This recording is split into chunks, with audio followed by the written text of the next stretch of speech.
Yeah, old man's gonna kick Davey's ass. He's gonna No, I've jump seen on Dave. him. I've seen it. I've been with him in real life. I mean, I towered. I tell you, I towered over him. He's not a fighting man, but he shouldn't act like it. He's he's a posh man who. He's gonna get himself hurt. He's gonna get himself hurt. Yeah. I actually, you can ask him this. He'll tell you. I actually picked him up at the top of Soy 7 and walked him to Nick Dean's bar when I was off my chops. Yeah, but he's.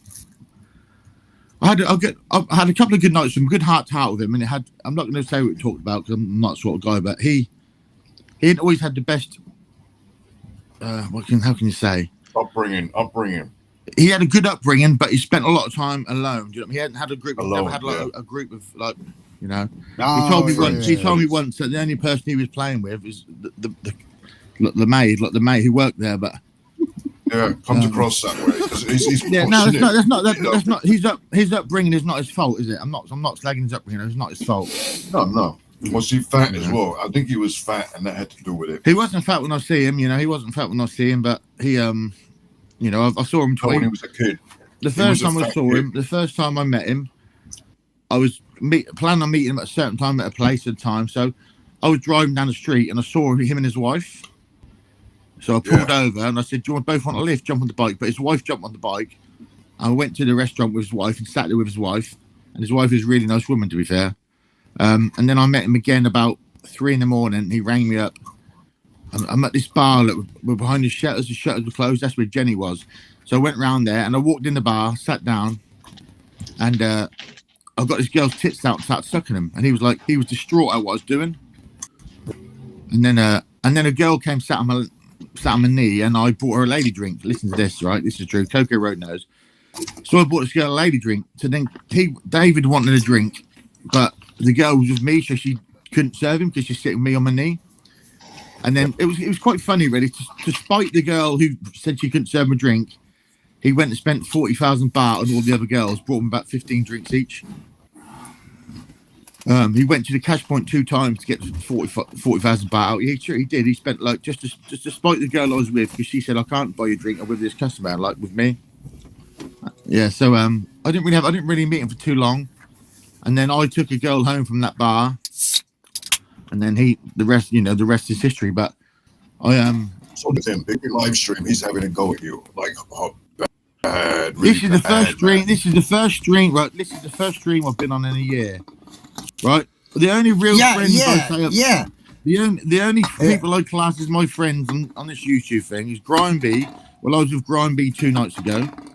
Coco Road, which I haven't spoke to for 2.5 months, but I will do because I've got to get a line. I'm here now. I'll pass your line on to him. Put your line in private. It's going to be Old Man Uncut, but I haven't set it up yet. I've got a new phone, and then you couldn't use your old line in UK. It's crazy. You needed just mad. Like you need a Gmail, just mad. But so all my contacts I've lost. But I did tell Coco Road having a break in that, but I'm back. But I've been here for how long?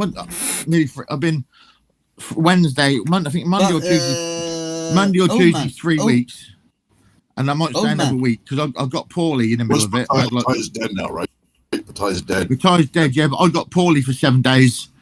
I got poorly. Grime B come see me in hospital. I had to go to the hospital for 7 days. Grime B come saw me in hospital. I didn't want to mention that. Old man.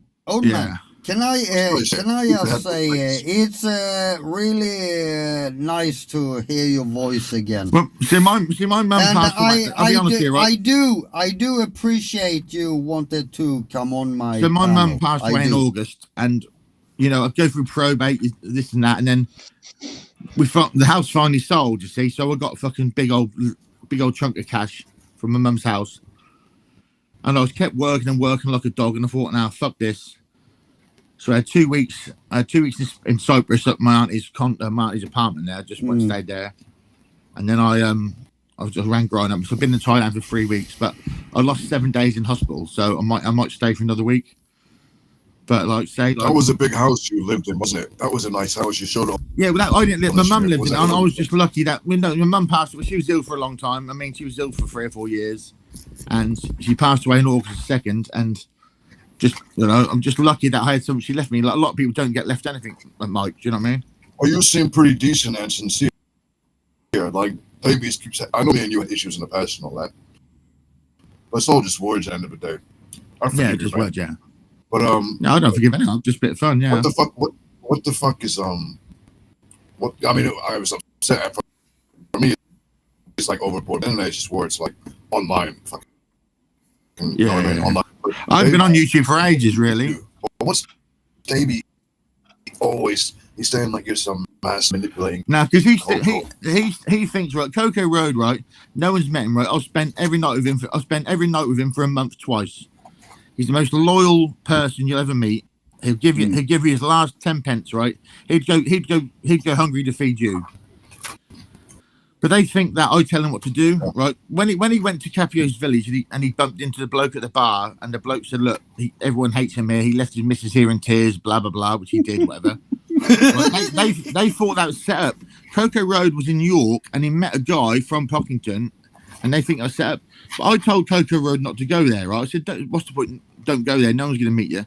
But he does what he wants to do. He won't listen to me. Like I hadn't spoken to him for about 2.5 months, right? But he never listened to me before. Coco, this is how he works, right? So me, him and Sonny, right? We're on the piss and pate, right? We're in the bar, right? We go out at 7 o'clock at night, get to midnight, and Coco Road just says, "See you later," right? And I'm thinking, "How you going home?" He's like, "Nah, I'm going and wandering." So he just goes and does his own thing, you know. But he don't talk about. A lot of people don't know where his background. He's not always. He's been about Coco Road. You know what I mean? He's been a rum lad, but he does what he wants at the end of the day. He doesn't. He reminds me of the grew up with. I like him, man. But you can't control him. He do what he wants. Isn't that the most important thing about anyone? And I can't see Coco Road comment, but Coco Road, if you do what you want to do. Don't fucking listen to anyone else. JG, 1 second. Over this weekend, Coco Road, I'm going to get your line, get yours and Sonny's, and then, get back on it. But I had to have a little break. But, yeah, I'm here now, and I'm going to probably stand there for a week because I lost a week in hospital, and then I'm going to be back home to work, graft. So you really don't have an issue with David, with Capio, but he seems to have an issue with you. I didn't have an issue with anyone. I haven't watched him or Stu's channels, and you probably wouldn't believe me now, but I haven't watched anything for nearly a year. I used to watch Colin. I lurked in Collins, and how Colin fell apart. It really made me upset because I spent a lot of time with Colin. It's horrible seeing him like that. But I've met McGrine 3 or 4 times. He's been back, but yeah, like I said, I've been got poorly, and I'm sort of on the back end of it now. Do you smoke? No, I don't smoke anything now. That's too bad. No, I don't smoke. I want to have a joint with Brian. We'll get Grind smokes, and loves a bit. Grind loves a bit of the old booger sugar as well, doesn't you, Grind? Yeah, me and Grind. Yeah, how much did you buy? I think we bought for 4 grams. Grind said to me, "Can you get me anything?" And I was like, "Yeah." I thought he was going to ask for half a gram. He got 4 grams. Fuck me. That must be expensive shit out there. And then he went home. He went home to take it home, drop it home. Had a line in his condo. Came back and then made an excuse because he was like pranging out. I gotta go home. Change my shorts. He never come back out. Well, I mean, to be fair, the bar girl did dump a beer on me. So, yeah. I think 4 grams is 10,000 baht. What's that? 1,000, 4 grams, 10,000 is like 200. Yeah. No. Yeah, 3,000 for one. But if you buy 10, you get 10,000. But yeah, Coco Road, if you're here, pal, I'll be in contact this weekend sometime, buddy.